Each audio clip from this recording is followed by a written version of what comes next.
For today's video mga idol, sa mga idol mag-ayo na punta o motor sa atong silingan. Shout out kay Pato. Para mga idol. XRM 110 ato na ron pangitaan ang iyang kuan kay kurente.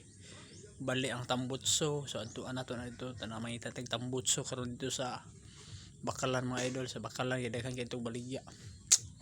Kana wa pay gaston tagiana. Ako nang gisablay dia dol. May paman ni dol okay kondisyon pa. So plaster ko diri dol akong ayuhanan para taas-taas atong malihukan. Ara. Ibutan ang mga gamit uban dito sa likod. To. Kay diri gamay kog space. Muna akong padak-an gamay kay lisod kay mag-ayo go space.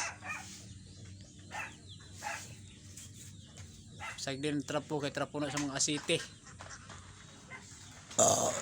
Ang isa dong sulod na ko dre. Kaya wa man ako ginagamit, akong ginagamit ang 3 wheels na homemade. Dahil lang sa kwarto. Sana mga idol pag-share this video.